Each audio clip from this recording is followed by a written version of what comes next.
कि इंडिया का फोकस उस पे है। इंडिया का सारा फोकस इसी पे है कि हमने ये सारी चीज़ें खुद बनानी है, खुद मैन्युफैक्चरिंग करनी है, दुनिया को सप्लाई करनी है।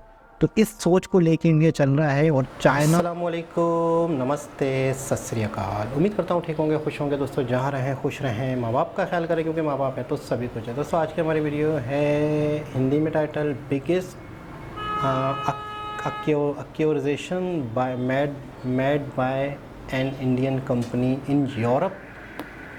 इंटरेस्टिंग टाइटल है।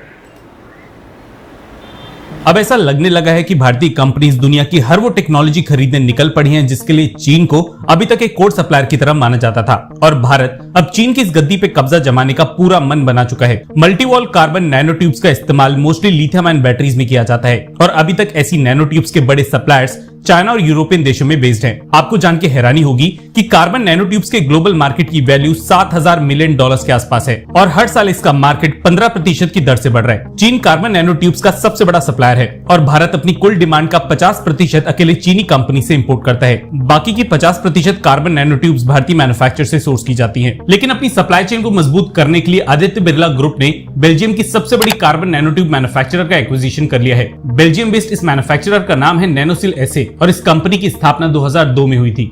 आपको बता दें कि बेल्जियम बेस्ड इस कंपनी के काफी बड़े कस्टमर्स यूरोप में बेस्ड है और इस एक्विजिशन की वजह से अभी मार्केट इस भारतीय कंपनी के हाथों में आ चुका है। बिरला ग्रुप फिलहाल 12 देशों में ऑपरेट करती है और 16 मैन्युफैक्चरिंग साइट्स इस कंपनी की पूरे विश्व में ऑपरेशन है। दरअसल भारत में बढ़ रही बैटरी मैन्युफैक्चरिंग कैपेसिटी को भारतीय कंपनीज एक बड़ी अपॉर्चुनिटी की तरह देखने लगी हैं। यही वजह है कि एनर्जी स्टोरेज पीएलआई में बाहर की कंपनीज के कंपैरिजन में घरेलू कंपनीज की तादाद ज्यादा है। टेक्निकली देखा जाए तो इसमें चीन का भी काफी बड़ा हाथ है। चीन के प्रति पूरी दुनिया में अविश्वास बढ़ने की वजह से चीनी कंपनीज को ज्यादातर देशों में बैन किया जा चुका है और ऐसी सूरत में चीनी कंपनीज इन देशों में कोई भी एक्विजिशन नहीं कर सकती। अब क्योंकि यूरोप और यूनाइटेड स्टेट्स रिसेशन के दौर से गुजर रहे हैं, इसलिए घाटे में चल रही कंपनीज को खरीदने वाला फिलहाल एक ही देश बचता है और वो है भारत।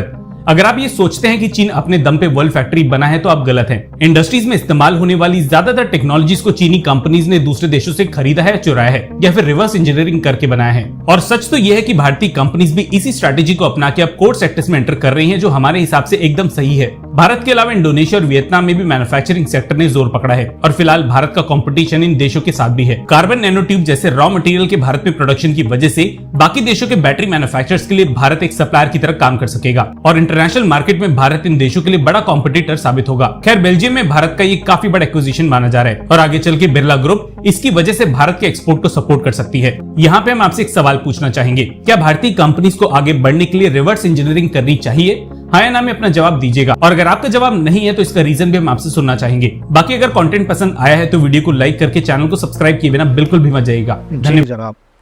सबसे पहले तो मैं ये कहूँगा कि रिवर्स इंजीनियरिंग करनी चाहिए या नहीं, जैसे सवाल किया हमारे भाई ने, तो यकीनन करनी चाहिए। देखिए, कोई भी चीज़ किसी एक देश से ज़रूरी नहीं है इन्वेंट हो। देखिए, इन्वेंट कोई भी चीज़ एक देश करता है या कोई भी शख्स करता है दुनिया में। अब वो चीज़ दुनिया में फैलती है उसको कॉपी करके या उसको समझ के या उसकी रिवर्स इंजीनियरिंग करके। अब हर शख्स एक चीज़, हर देश अपनी अपनी वही चीज़ थोड़ी नए सिरे से इन्वेंट करेगा। तो मैं समझता हूँ कि रिवर्स इंजीनियरिंग एक आसान तरीका है जिसमें एक चीज़ बन चुकी है, आपको उस चीज़ की पूरी उसको थीम को समझना है, उस चीज़ की फ़िलासफ़ी को समझना है, उसकी मैन्युफैक्चरिंग को समझना है, फिर वही चीज़ आपने ख़ुद बनानी है। तो मैं समझता हूँ इसमें वक्त भी बचता है, पैसा भी बचता है। आप नई टेक्नोलॉजी या नए इनोवेशन के लिए अच्छा खासा पैसा बर्बाद करते हैं, पैसा खर्च करते हैं। बर्बाद तो नहीं कहना चाहिए क्योंकि इसमें पैसा बहुत खर्च होता है, लेकिन आपको बहुत ज़्यादा नाकामयाबी होती है, फिर जाके कहीं कामयाबी होती है। तो हर चीज़, हर देश हर मर्तबा नए सिरे से थोड़ी बनाएगा, ना ही बनानी चाहिए। चाइना ने अपनी इस पॉलिसी पे काम किया और रिवर्स इंजीनियरिंग के ज़रिए आज पूरी दुनिया की फैक्ट्री बना हुआ है चाइना। लेकिन नैनो जो टेक्नोलॉजी है, नैनो ट्यूब टेक्नोलॉजी, मैं समझता हूँ कि जितनी भी टेक्नोलॉजी के हवाले से चीज़ें हैं, टेक्नोलॉजी के हवाले से इक्विपमेंट है, टेक्नोलॉजी के हवाले से जो रॉ मटेरियल है, मैं कहता हूँ कि इंडिया का फोकस उस पे है। इंडिया का सारा फोकस इसी पे है कि हमने ये सारी चीज़ें खुद बनानी है, खुद मैन्युफैक्चरिंग करनी है, दुनिया को सप्लाई करनी है। तो इस सोच को लेके इंडिया चल रहा है और चाइना का मैं समझता हूँ कि 2030 के बाद बहुत फ़र्क आ चुका होगा। दुनिया की जो फैक्ट्री कहा जाता था चाइना को, या कहा जाता है शायद वो अल्फाज चेंज होंगे, शायद वो मुहावरे चेंज होंगे, शायद वो जो स्लोगन है वो बदली हो जाएंगे, क्योंकि अभी से जो सूरत हाल दिख रही है। तो एक लेटेस्ट वीडियो थी, दोबारा किसी और वीडियो के साथ आपसे मुलाकात होगी। जब तक के लिए अल्लाह हाफिज़।